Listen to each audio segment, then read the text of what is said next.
And Jen Nicholson joins us now on the line from Boston. Hi, Jen. Hi, Matt. How are you? I'm great. How are you? I'm great. Congratulations. Thank you. How are you feeling post-run this morning? Oh, a little sore. I expected my quads to be sore because people's quads are typically sore after Boston due to the hills, but my calves are a little bit stiff. But other than that, I feel great.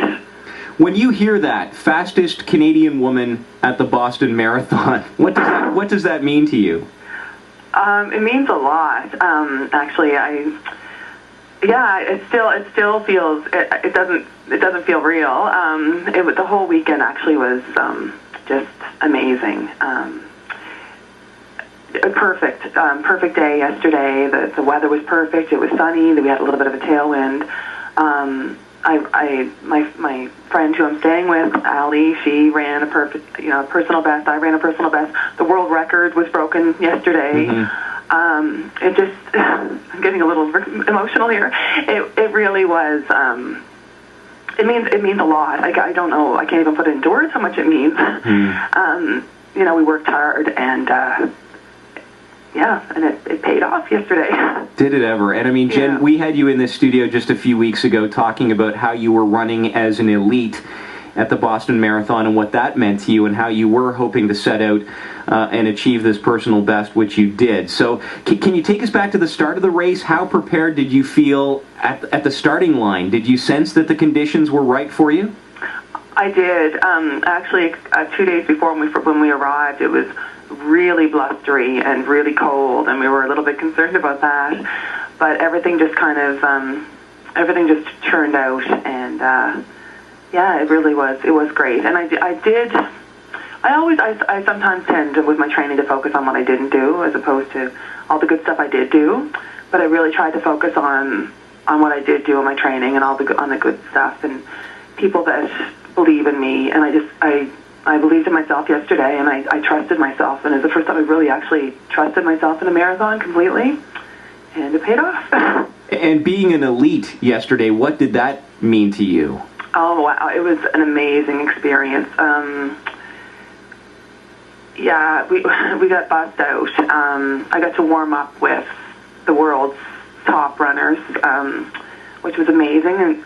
But what I did realize was, I think the last time I talked to you, I told you I was going to, be starstruck and taking pictures. But what I did realize, these are just people. They're amazingly talented people, and this is their job, and they have a lot on the line. But they really are just people, and I respected that, and it was just incredible to be able to be in that company. So we were bussed out in a comfortable bus. We got to warm up in a church right out at the start line, and we were very pampered.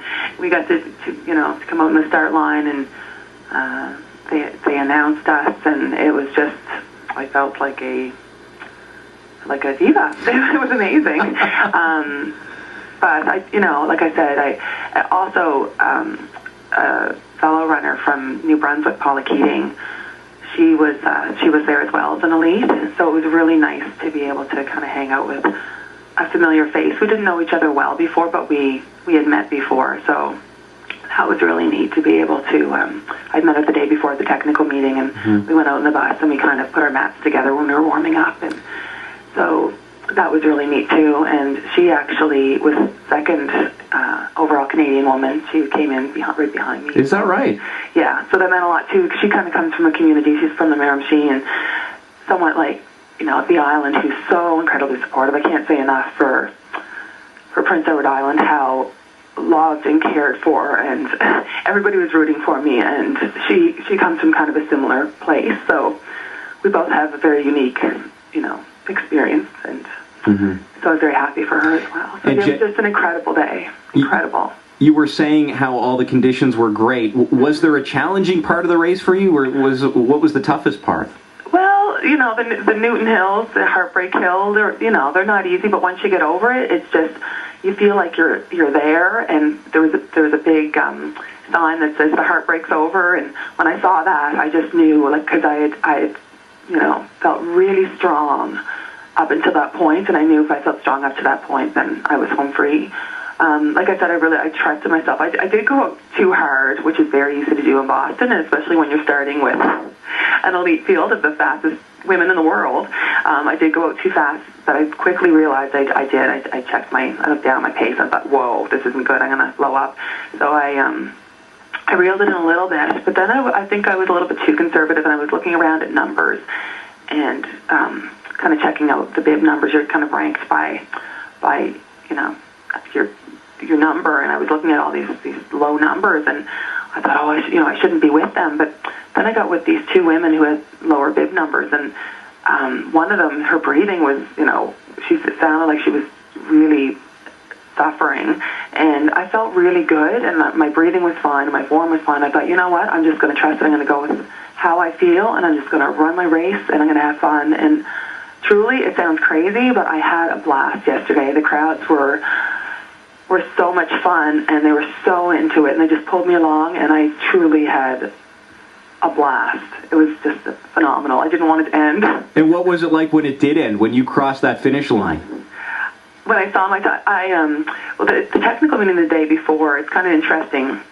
The elite men go half an hour later, but as you can imagine, the man that broke the record yesterday ran a 2:03 marathon, so you do get passed towards the end of the race by the elite men, which is really neat, actually, to be able to see these men. Ryan Hall, practically brushed my shoulder when he ran by me, and so the elite men do pass you. And at the technical meeting, they had said that they changed the clock over for the men, so I didn't expect to see. I thought I was going to have to trust my Garmin, my GPS, or my time at the end. But when I saw, was getting closer, I saw the clock had changed, which of course, it was to the women's time. I don't know, they must have two clocks.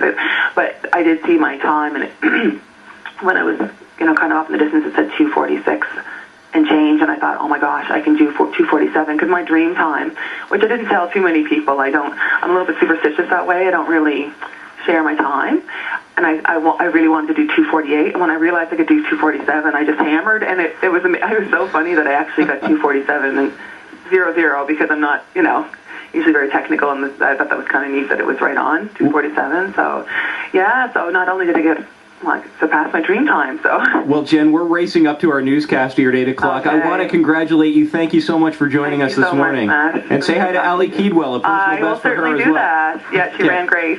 Jen Nicholson. Thanks, Jen. Jen Nicholson of Cornwall was the fastest running Canadian woman in yesterday's Boston Marathon.